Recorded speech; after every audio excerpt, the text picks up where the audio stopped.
হোক না সবার জীবন রামধনুর ৭টি রঙের মতন, লাল, নীল, কমলা, হলুদে পরিপূর্ণ। জীবন হোক রঙিন।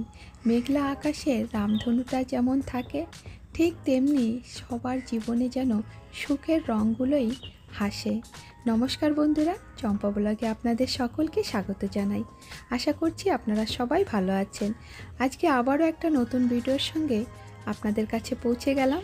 আজ আমার ভিডিওর মাধ্যমে এমন একজন ভদ্রলোকের সঙ্গে সাক্ষাৎকার আপনাদের সঙ্গে করাবো, যিনি আন্দামানের বিষয়ে অনেক কিছুই জানেন, যেগুলো আমরা জানি না। আপনাদের অনেক প্রশ্ন আছে যে আমাদের আন্দামানে বহু সংখ্যক বাঙালি থাকা সত্ত্বেও বাংলা ভাষাটাকে কেন আমরা বেশি প্রাধান্য দিই না। এই সমস্ত প্রশ্ন এবং অন্যান্য প্রশ্নের উত্তরগুলো আমরা একজন ভদ্রলোকের কাছ থেকেই সব কিছু জানতে পারবো। কিন্তু তার জন্য আমার ব্লগে অবশ্যই চোখ রাখবেন, কারণ একটা সাক্ষাৎকারে সমস্ত কিছু জানা সম্ভব নয়। আন্দামানের ইতিহাসটা আমরা অনেক বইতে পড়েছি, অনেকেই লেখালেখির কাজ করছেন, কিন্তু এক এক জায়গায় এক এক ধরনের তথ্য আমরা খুঁজে পাই। আমরা সকলেই জানতে চাই আন্দামানের সঠিক ইতিহাসটা কী। তাহলে চলুন আজকে আমার সঙ্গে আপনারাও সাক্ষাৎকারটি দেখতে থাকুন। নমস্কার বন্ধুরা, চম্পা ব্লগে সবাইকে স্বাগত জানাই। তো আপনাদের সামনে আরেকটা নতুন ভিডিও নিয়ে চলে এলাম। তো আজকের ভিডিওতে থাকবে শ্রী প্রণব ব্যানার্জি। উনি হেডমাস্টার রিটায়ার্ড করেছেন 2006 সালে। তো ওনার যে বাকি জীবনটা, রিটায়ারমেন্টের পরে যে বাকি জীবনটা কীভাবে কাটাচ্ছেন তারই ব্যাপারে জানবো। এবং উনি ইদানিং এই সময় উনি আন্দামানের ব্যাপারে কিছু বইও লিখছেন, সেই সমস্ত ব্যাপারেও ওনার সঙ্গে কথা বলবো এবং কী ব্যাপারে কী বিষয়ে উনি আন্দামানের ব্যাপারে বই লিখছেন সেই সমস্ত ব্যাপারেও জানবো। নমস্কার স্যার। নমস্কার স্যার, আপনার নাম? আমার নাম প্রণবেন্দ্র ব্যানার্জি। স্যার, আপনি দীর্ঘদিন শিক্ষকতা করার পর এখন অবকাশ নেওয়ার পরে এখন আপনার যে বাকি সময়টা কিভাবে কাটাচ্ছেন? শুনেছি আন্দামানের যে বাঙালি উদ্বাস্তু যে পুনর্বাসন দিয়েছিলেন তৎকালীন, তো সেই সম্বন্ধে আপনি একটা বইও লিখেছেন এবং আরো একটা লিখছেন। তো সেই সমস্ত ব্যাপারে একটু আপনার কাছে জানবো। এবং আরেকটা ব্যাপারে সবথেকে গুরুত্বপূর্ণ ব্যাপার হলো স্যার, আন্দামানে 60%-এরও বেশি বাঙালি, কিন্তু বাঙালিদের যে ভাষাটা সেটাকে বেশি প্রাধান্য দেওয়া হয় না। তার সম্বন্ধে একটু জানবো। আমার বক্তব্য শুরু করার আগে নিজের পরিবার সম্বন্ধে দু চারটে কথা বলে নিই। আমার পূর্বপুরুষ, এখন যাকে আমরা বাংলাদেশ বলি, সেখান থেকেই এসেছিলেন। তারপর পশ্চিমবঙ্গ থেকে আন্দামান। আমার বাবা এবং পিসিমা তারা দুজনেই ভাই বোন, এক ভাই এক বোন, এবং আমাদের দুটি পরিবারের মধ্যে একটা অটুট বন্ধন আজও রয়েছে। পিসিমার পরিবারে আজও ওই একান্নবর্তী পরিবারের যে সিস্টেমটা সেটা আজও বজায় আছে। ছোটবেলায় আন্দামানে আসার পর প্রত্যেক সময়ে যখন আমরা গ্রীষ্মের ছুটিতে মূল ভূখণ্ডে যেতাম, যেটাকে আমরা মেইনল্যান্ড বলি, মেইনল্যান্ডে যেতাম জাহাজে করে মা বাবার সঙ্গে, সমস্ত ভাই বোন। আমরা 8 ভাই বোন আর পিসিমার বাড়িতে 6 জন, এই 14 জন ভাই বোন যখন এক জায়গায় হতাম, সে একটা তুমুল হট্টগোল চলত সকলে মিলে, এবং সেইভাবে আমরা বড় হয়েছি। এবং তারা, বিশেষ করে পিসিমা পূর্ববঙ্গের সমস্ত রকম কালচারকেই ধরে রেখেছিল। বাড়িতে সব রকম পূর্ববঙ্গের, সে পিঠে পায়েসের পার্বণই হোক, আর ছাতুর পার্বণই হোক, আর লক্ষ্মী পুজো কিংবা সরস্বতী পুজো, সমস্তটাই ওই পূর্ববঙ্গের ভাবধারাতেই তিনি করতেন এবং যেটা আজও ওই বাড়িতে কিন্তু চলে। আমরা ওটাকেও আমাদের নিজেদের বাড়ি বলেই মনে করি। এখনো যখন আমি এই অবকাশের পরে বা অবকাশের আগে যখনই আমরা মেইনল্যান্ডে যাই না কেন, ওই বাড়িটাই হচ্ছে আমাদের কেন্দ্রস্থল। ওখানেই গিয়ে আমরা প্লেন থেকেই হোক বা জাহাজ থেকেই নেমে গিয়েও আমরা ওখানে উঠি না কেন, সেখানেই গিয়ে আমরা প্রথমে উঠি, তারপর সেখান অন্য অন্য জায়গায় যাওয়া বা অন্যান্যদের বাড়িতে যাওয়া। পিসিমার নাম ছিল লীলা মুখার্জি, পিসেমশাই কানাইলাল মুখার্জি। পিসু ভাইরা এখন সব আমাদের বিশেষ করে বাবার ইনফ্লুয়েন্সে তারা সব ট্রেড ইউনিয়নের কাজ টাজ ইত্যাদি করে এখনো। আর পিসেমশাই ছিলেন তৎকালীন অভিনয় জগতের একজন মানে হাসির অভিনেতা, যাকে হাস্য অভিনেতা বলা হয়। তার কাছ থেকে আমি অনুপ্রেরণা পেয়ে আমার নিজের নাটক জীবনে অনেক কাজে লেগেছে পরবর্তী সময়ে। আর বাবার নাম বিজয়লাল ব্যানার্জি, মার নাম সুবর্ণা ব্যানার্জি, সে কথা তো আমি আগে আমার একটা ভিডিওতে বলেছি। এখন প্রশ্ন হলো, এই প্রশ্নটা যেটা তুমি করলে আমাকে, যে এখানে বাঙালি সংখ্যায় বেশি সত্ত্বেও বাংলা ভাষার প্রতি অবহেলা কেন? এই প্রশ্নটা মেনল্যান্ডেও আমাকে অনেকে করে যখন আমি যাই। আমি বলি যে আমাকে প্রশ্ন করছেন কেন? আপনারা নিজেদেরকে প্রশ্ন করুন, এখানে বাংলা ভাষার স্কুলগুলো ক্রমাগত বন্ধ হয়ে যাচ্ছে। এখানে ইংলিশ মিডিয়াম স্কুল যেখানে সেখানে গজিয়ে উঠছে পশ্চিমবাংলার বুকে। এখানে বাঙালির সংখ্যা বেশি হওয়া সত্ত্বেও ইংলিশ মিডিয়াম স্কুল এত বেড়ে উঠছে এবং সবাই ইংলিশ মিডিয়ামে পড়াবার জন্য দৌড়দৌড়ি ছুটোছুটি করছে এবং তার জন্য প্রচুর পরিমাণে ব্যয়ও করছে। আজকে পশ্চিমবঙ্গের বাঙালিরা এমন একটা ভাষায় কথা বলছে যেটা বাংরেজি বললে পরে ভালো হয়। বাংলা, ইংরেজি এবং তার সঙ্গে হিন্দি ইত্যাদি মিশিয়ে সে এক জগা খিচুড়ি ভাষা। হ্যাঁ, এটা বাংলাও নয়, ইংরেজিও নয়, বাংরেজি টাইপের। এবার প্রশ্ন হলো কেন এরকম হয়? এইটা হওয়ার যে ঐতিহাসিক পরিপ্রেক্ষিত, সেটা হচ্ছে যখন যে শাসন ক্ষমতায় থাকে, যেমন আমরা দেখেছি মোগল যুগে, পাঠান যুগে তারা শাসন ক্ষমতায় ছিল, ফলে তখন বাংলাদেশে আরবি, ফার্সি, উর্দু এইসব ভাষাগুলো তাদের ভাষাটা প্রচলিত হতো, কারণ সে শাসন ক্ষমতায় রয়েছে। তার ইংরেজরা আসছে তখন হ্যাঁ, যখন ইংরেজরা এলো আমরা ইংরেজি শিখলাম। ইংরেজি আসার আগে তো আমাদের ইংরেজির কোনো দরকার ছিল না, সংস্কৃত ভাষাতেই তো বেশিরভাগ পড়াশোনাটা হতো এবং বাংলা তার সঙ্গে চালু ছিল বিদ্যাসাগরের আমলে।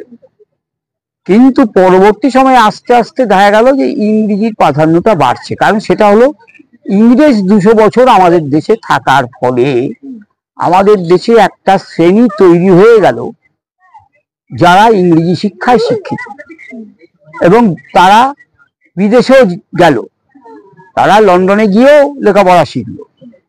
এই একটা ক্লাস তৈরি হলো আমাদের, এবং সেই ক্লাসটা সমাজের পরিচালক। সমাজের যে নিম্নবর্গের মানুষ, তারা তো এমনি লেখাপড়া শেখার সুযোগ পেত না। তো সমাজটাকে যারা পরিচালনা করত, সেই মানুষগুলো বেশিরভাগটাই ইংরেজি শিক্ষায় শিক্ষিত ছিল।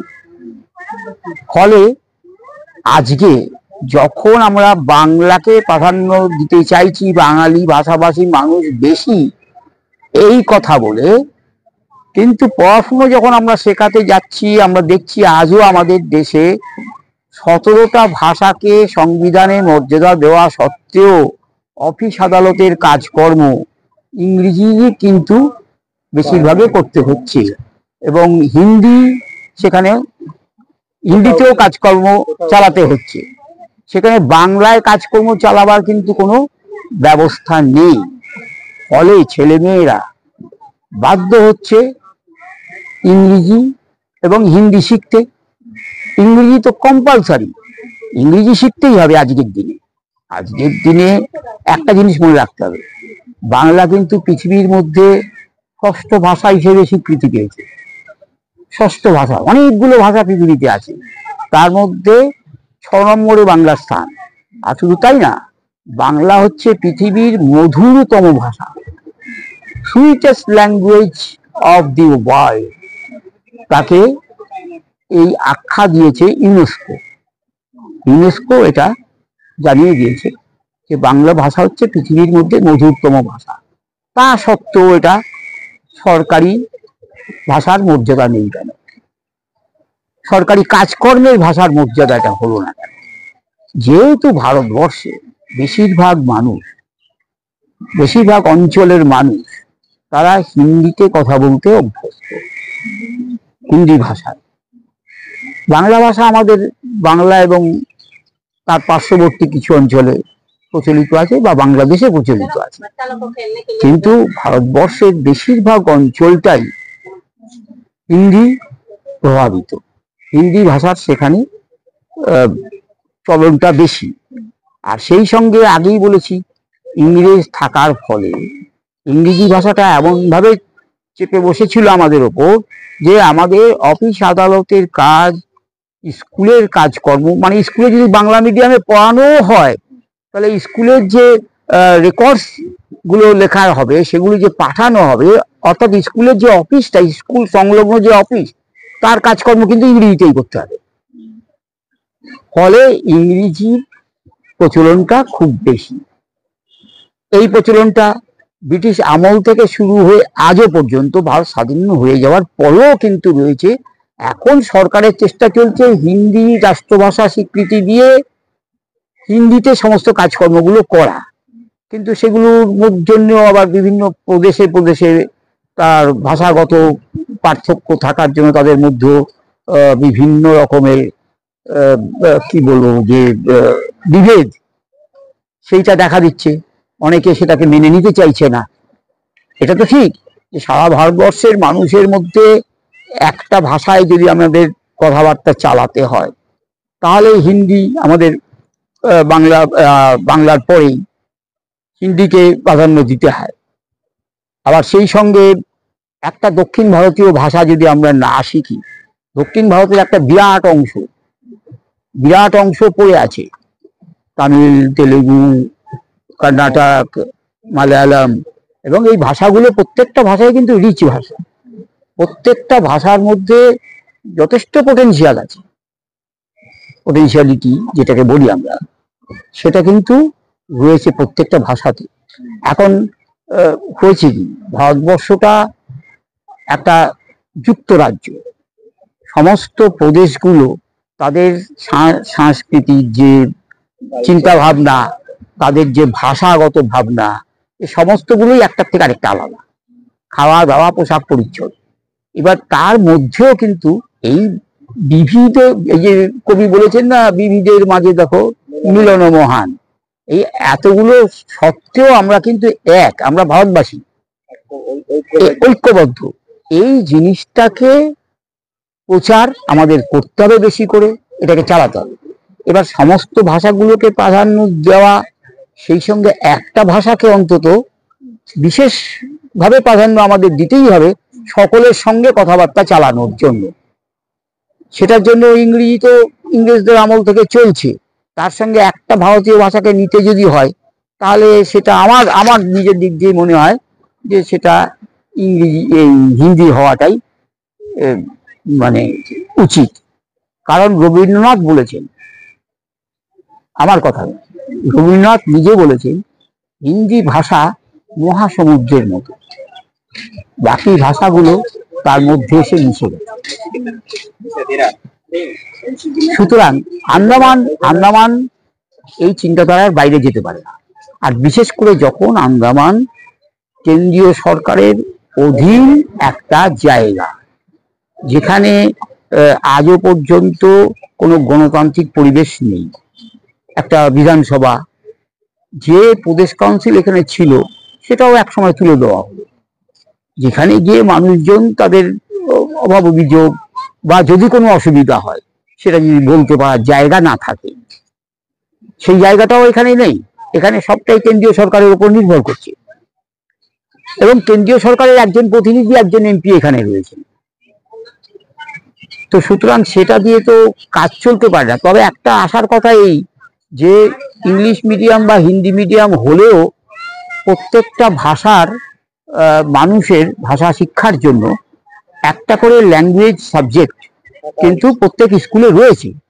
প্রত্যেক স্কুলে, ইংলিশ মিডিয়াম স্কুলে তো বাংলা, সেখানে বাংলা একটা আছে, তামিলদের জন্য তামিল ভাষায় একটা সাবজেক্ট তামিল ভাষা রয়েছে, হয়তো আজকে সবাই মালায়ালি যারা রয়েছেন, মালায়ালাম ভাষার মানুষ, কেরলের মানুষ, তারা তো সম্পূর্ণরূপে তাদের ভাষার যে স্কুলগুলো ছিল তারা তুলে দেওয়ার দাবিই তুলেছিল যে আমাদের ভাষার দরকার নেই, আমরা ইংলিশ মিডিয়ামে পড়াবো বাচ্চাদেরকে।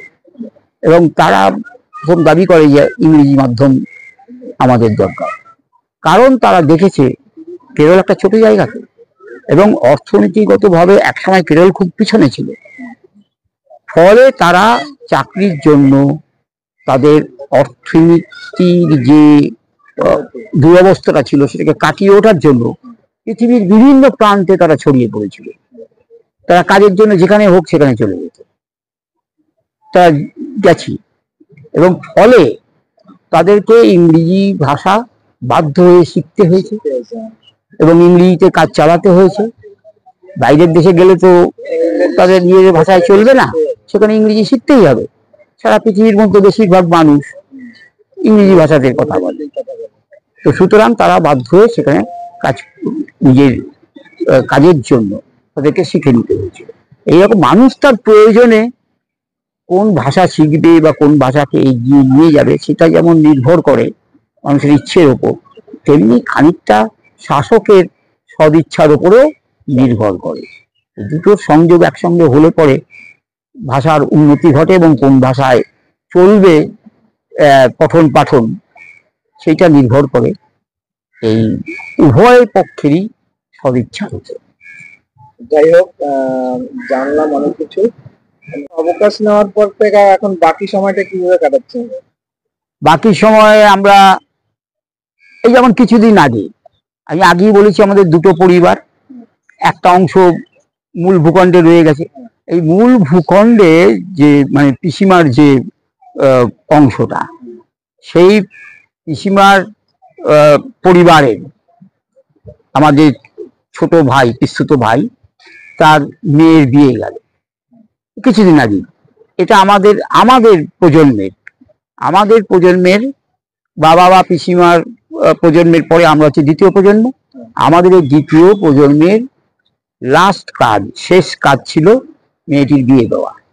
সুতরাং আমাদের পরিবারের এই দুই পরিবারের সমস্ত মানুষ সেইখানে আমরা উপস্থিত হওয়ার চেষ্টা করেছিলাম এবং আমরা গিয়েছিলাম, সেখানে খুব আনন্দের সঙ্গে কাটিয়ে ফিরেছি। এক তো গেল অবকাশ জীবনে মেনল্যান্ডের সঙ্গে আমার যোগাযোগ এখনো আছে, আমি যাই মাঝে মধ্যে। তাছাড়া বই লেখার কাজে, প্রকাশনার কাজে প্রকাশকদের সঙ্গে দেখা সাক্ষাৎ করা, সেটাও একটা কাজ থাকে। এছাড়া আমার একটা নেশা ছিল সমুদ্রের তীরে ঘুরে ঘুরে যে শুকনো গাছের ডালপালা, শেকড়, এই সমস্ত গুলোকে জোগাড় করা, অর্থাৎ প্রকৃতি তাকে বিভিন্ন রকম আকৃতি দিয়ে সাজিয়ে রেখেছে। হ্যাঁ, আমি সেগুলোকে সংগ্রহ করে একটু ব্লেড দিয়ে ঘষে দিলাম, একটু নরুন দিয়ে চিড়ে দিলাম, একটু ছুরি দিয়ে হয়তো কেটে ফেললাম, ছোট্ট করাত দিয়ে হয়তো খানিকটা অংশকে কেটে ফেলে দিচ্ছি। এর ফলে সেটা একটা আকার লাভ করবে। কখনো একটা দেখা যাচ্ছে, কখনো একজন বাউল দাঁড়িয়ে আছে একটা গাছের নিচে, কখনো দেখা যাচ্ছে একটা সাপ মাথা তুলেছে, একটা লোক তাকে তরোয়াল নিয়ে আক্রমণ করেছে। আবার কল্পনা করা, হ্যাঁ, কখনো দেখা যাচ্ছে একটা জিরাফ দাঁড়িয়ে আছে একটা শুকনো গাছের পাতা খাওয়ার জন্য। এরকম বিভিন্ন জিনিস এগুলি তৈরি করতে গিয়ে আমার মনে পড়লো অবনীন্দ্রনাথ ঠাকুরও এইসব ধরনের কাজ করতে খুব ভালোবাসতেন। বিভিন্ন কাঠের টুকরো টাকাকে একটা সোনার একটা জুড়ে দিয়ে তিনি বিভিন্ন ফিগার তৈরি করতেন এবং তিনি এই কাজটার নাম দিয়েছিলেন কাটুম কুটুম। হ্যাঁ, কাটুম কুটুম।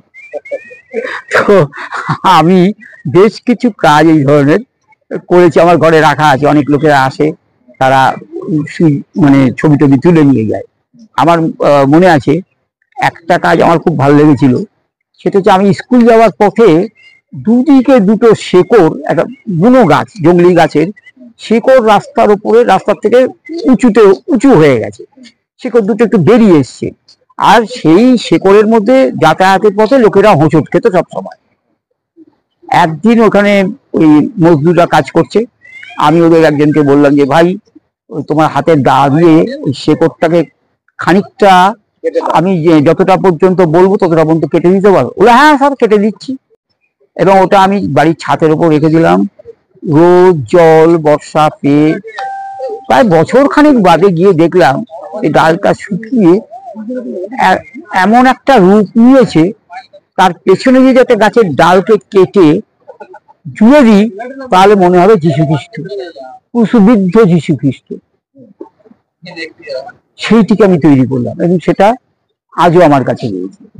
অনেক লোকে সেটা ছবি তুলে নিয়ে যায়। স্যার, আর এই এখন যে বইগুলো লিখছিলেন, হ্যাঁ, যে আন্দামানের যে পুনর্বাসন দিয়েছে, ওই টপিকটাকে আপনি কিভাবে দিয়েছিল আর কিভাবে এসছে, আর সেটার উপরে বেশি ফোকাস দিয়েছে, তো সেই সম্বন্ধে আমাদের কিছু বলবেন। আমি আমার বইটা, একটাই তো বই লেখা হয়েছে, হ্যাঁ, বিভিন্ন লোকেদের বিভিন্ন রকম ভাবে তারা বিভিন্ন আঙ্গিকে লিখেছেন বই।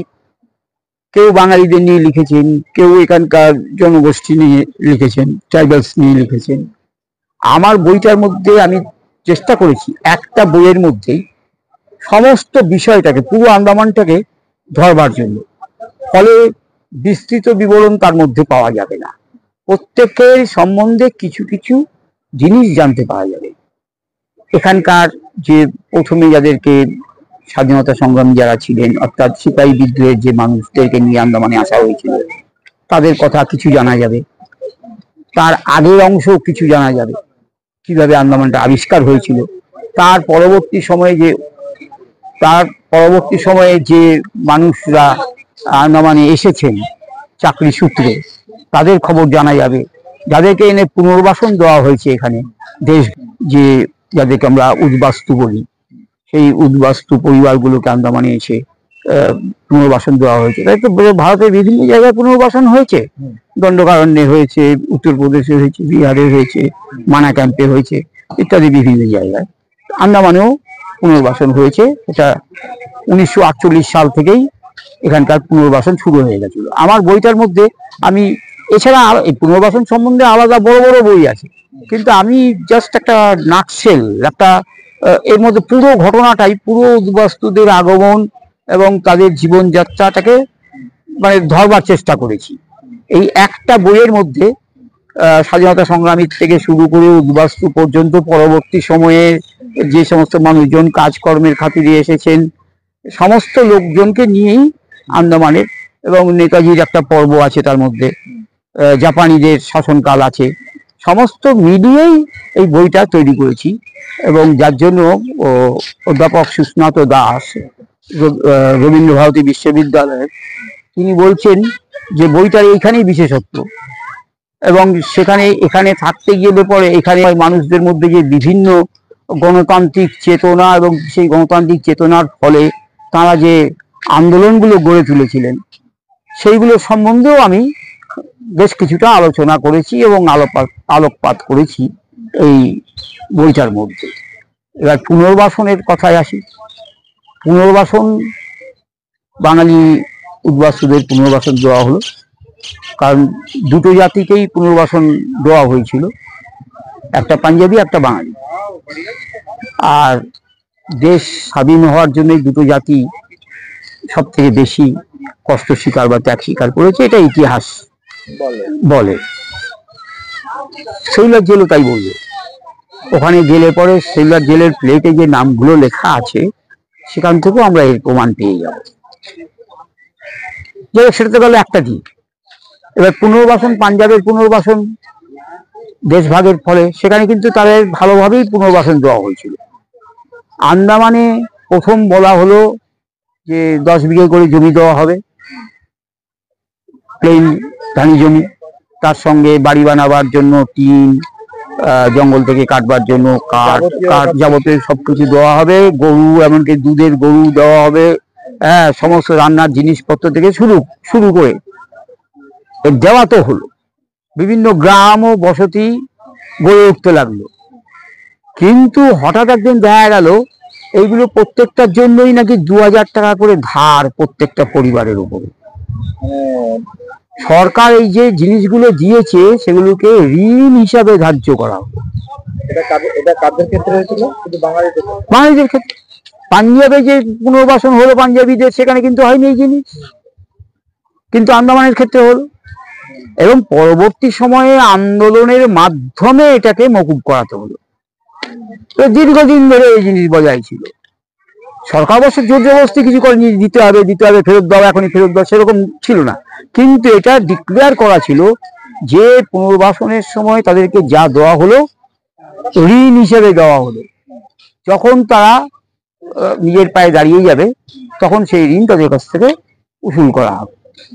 এটা চললো, কিন্তু পরবর্তী সময়ে আন্দোলনের মাধ্যমে এটা তুলে দেওয়া হয়েছিল, সরকার মেনেও নিয়েছিল, উঠে গিয়েছিল, কাউকে আর এটা পরিশোধ করতে হয়নি। কিন্তু পরবর্তী সময়ে আবার যে যারা উদ্বাস্তুরা এলেন তাদের ক্ষেত্রে আবার 5 একর করে হয়ে গেল, 10 একরটা 5 একর হয়ে গেল, জমি কমতে লাগলো। কারণ এখানে এটা তো একটা দ্বীপপুঞ্জ, এখানে তো পাহাড় আর সমুদ্র একসঙ্গে মেশামেশি। তো সেই জায়গায় সমতল জমি কতটা, আর সমতল জমির মধ্যে হাসপাতাল বানাতে হবে, স্কুল বানাতে হবে, ইনফ্রাস্ট্রাকচার যত রকমের আছে সব রকম পরিকাঠামো এখানে তৈরি করতে হবে। তার মধ্যে ধান চাষের জন্য লোককে জমি দিতে হবে। এখন অবশ্য কৃষকরা কেউ ধান চাষ করে না এই কারণে যে এখন তো কৃষক পরিবারগুলো সম্পন্ন হয়ে যাওয়ার ফলে তাদের ঘরের ছেলে মেয়েরা সবাই লেখাপড়া শিখে সকলে নিজের পায়ে দাঁড়িয়ে গেছে। বরঞ্চ ধান চাষে যে খরচ হবে তার তুলনায় বাগিচা করতে পারলে, বিশেষ করে নারকোল এবং সুপারি আন্দামানের আবহাওয়ায়, আন্দামানের মাটিতে খুব ভালো হয় বাগিচা চাষ। ফলে বাগিচা চাষের দিকেই মানুষের সবাই নজরটা সেই দিকেই বেশি। আর প্রত্যেক পরিবারের ছেলেপিলেরা লেখাপড়া শিখে তারা সবাই নিজের নিজের চাকরি বাকরিতে অনেকেই নিযুক্ত রয়েছে। ফলে চাষের জমিতে নেমে চাষ করাটা এখন একটা ব্যয়বহুল ব্যাপার এবং সম্মান হানিকর ব্যাপার। শুধু ব্যয়বহুল, এটা একটা সম্মান হানিকর। আমি স্কুলের একজন মাস্টারমশাই কিংবা অফিসের একজন বাবু অথবা আমি একজন ডাক্তার বা ইঞ্জিনিয়ার, আমার পক্ষে লাঙল নিয়ে গরু নিয়ে মাঠে নেমে চাষ করাটা নিশ্চয়ই সম্ভব নয়। ফলে আমি লোক লাগিয়ে বাগিচা চাষই করব, অর্থনৈতিক দিক দিয়ে সেটাই লাভজনক। ফলে আজকে উদ্বাস্তু পরিবার যারা এসেছিলেন আন্দামানে তাদের কিন্তু অসুবিধা খুব একটা নেই। আগে একটা সময় কষ্ট করেছে, খুব কষ্ট করেছে। জঙ্গলে পরিপূর্ণ জায়গা, সেখানে জোকের উপদ্রব, সেখানে সাপের উপদ্রব, মশার উপদ্রব, ভালো চিকিৎসার ব্যবস্থা নেই। হ্যাঁ, এক জায়গা থেকে এক দ্বীপ থেকে আরেক দ্বীপে যাতায়াতের ব্যবস্থা নেই। আমি নিজে জানি যে আমি এমন একটা স্কুলে কাজ করেছি, এমন একটা জায়গাতে কাজ করেছি, কারণ আমি তো আমার কর্মজীবনে উত্তর আন্দামান, মধ্য আন্দামান এবং লিটল আন্দামান এই সমস্ত জায়গার গ্রামগুলোতে আমি কাজ করেছি। এক গ্রাম থেকে আরেক গ্রামে যেতে গেলে পরে ঝোঁক তাড়াবার জন্য হাতে নুনের পোটলা নিয়ে যেতে হতো, লেবুর টুকরো হাতে নিয়ে যেতে হতো। নয়তো জোকে যখন গিয়ে আমি এক গ্রাম থেকে আরেক গ্রামে পৌঁছবো, দেখা যাবে যে আমার শরীরের বেশ কিছু পরিমাণ সিসির, বেশ কয়েক সিসি রক্ত জোকে খেয়ে ফেলেছে। তো সুতরাং তার থেকে বাঁচবার জন্য ওই বিভিন্ন রকমের প্রোটেকশন নিয়ে যেতে হতো। লেখালেখির সঙ্গে বই তো একটাই দাঁড় করাতে পেরেছি, এই সমস্ত রকম জিনিস নিয়ে লোকের কাছে এটা সমাদরও পেয়েছে।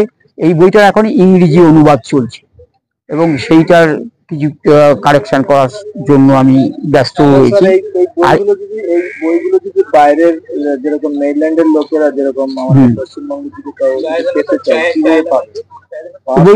বইগুলো বিভিন্ন দোকানে তো দেওয়া হয়নি, বা বই আমার নিজের কাছে কিছু বই আছে।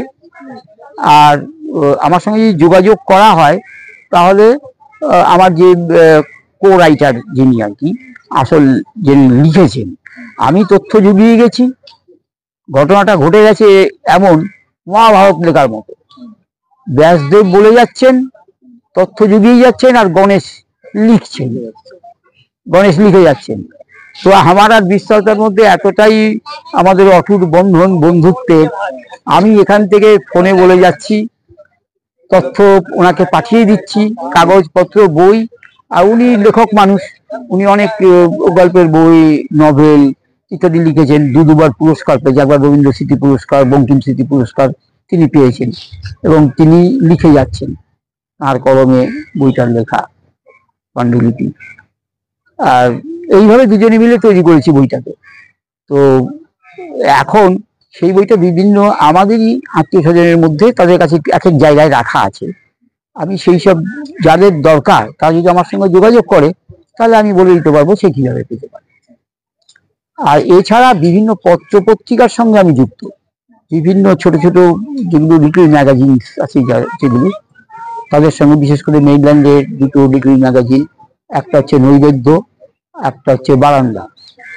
এই এই যে একটা গণতান্ত্রিক লেখক শিল্পী সঙ্গের জিনিস, আর একটা হচ্ছে লেখকদের, বাংলা সাহিত্যের লেখকদের, যেখানে যেখানে এই বাংলা মানে ক্যালকাটা ইউনিভার্সিটির ডক্টর পবিত্র সরকার কিংবা সুস্নাত দাস, রবীন্দ্র ভারতী, তারা লেখালেখি করেন এবং তারা তাদের সেই পত্রিকাতে যে আমার মতন একজন লেখকের লেখা মাঝে মাঝে ছাপেন, প্রবন্ধ বা কবিতা যে তারা ছাপেন, এটা আমার কাছে একটা গর্বের বিষয়। তার থেকে অনেক কিছু আমাদের জানা এবং শেখার রয়েছে। যাই হোক স্যার, আপনার সঙ্গে কথা বলে অনেক ভালো লাগলো। আপনার ভালো থাকবেন, সুস্থ থাকবেন। নমস্কার স্যার। নমস্কার।